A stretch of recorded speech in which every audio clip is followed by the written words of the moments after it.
शांततापूर्वक आंदोलन कर रहे हैं, क्योंकि हमारे लोगों का स्वास्थ्य, आर्थिक व्यवस्था, उनकी स्वास्थ्य स्वास्थ्य कैसा है, ये सारी चीज़ें देख के, उनकी मोबिलिटी, ये देख के हम शांतिपूर्ण आंदोलन कर रहे हैं। दिल्ली में आंदोलन हम कर सकते हैं, लेकिन वहाँ इतने लोग नहीं आ सकते, उनकी अपनी अड़चनें हैं। और इसलिए, और दूसरी बात यह है कि आंदोलन का, मैं पहले भी कह चुका हूँ कि आंदोलन का परिणाम, जो उद्देश्य है, वो है सरकार के पास आपकी बात रखना, उनके कानों तक पहुँचाना। मैं आपको बता दूं, बात पहुंच चुकी है, उस पर काम हो रहा है और जल्दी हमारा रिजल्ट आएगा। इसलिए हमें आंदोलन बड़े तौर पे करने की ज़रूरत नहीं पड़ेगी। जो 23-24 का है डेमोन्स्ट्रेशन पूरे भारत में, वो जरूर होना चाहिए। दिल्ली का आंदोलन, अगर हमारा काम स्पेसिफिक नहीं हो तो हम जरूर आंदोलन करेंगे, बड़ा करेंगे। अरे हम तो लड़ने मरने के लिए तैयार है, वो बात छोड़िए। लेकिन जहाँ उसकी ज़रूरत नहीं है वो चीज़ करके, हम सिर्फ अपनी नेतागिरी चमकाने के लिए नहीं है, हमें काम दिल्ली में रहने का संकल्प लेके गए थे।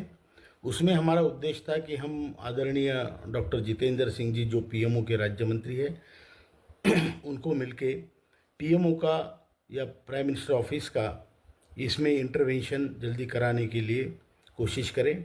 और दूसरा हमारा उद्देश्य था कि आदरणीय हमारे मनसुख मांडविया जी, जो कामगार मंत्री हैं, उनको मिले और उनको भी कहें कि आप स्पीड बढ़ाइए सर, नहीं तो लोग बहुत परेशान हैं, लोगों में उद्वेग है, रोष है।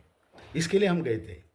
मैं वहाँ एक ही दिन रुक पाया और बाकी मुझे कुछ इमरजेंसी आ गई तो मुझे वापस आना पड़ा।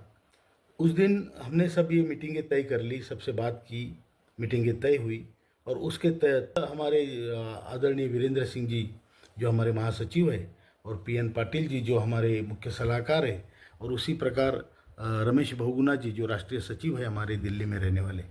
तो ये 3 लोग जाके जो हमारे अमरावती के सांसद है राज्यसभा के डॉक्टर अनिल बोंडे जी, उनके माध्यम से वो डॉक्टर जितेंद्र सिंह जी से मिले, चर्चा हुई, बहुत देर तक हुई, बहुत पॉजिटिव हुई, ये मैं आपको बता दूं।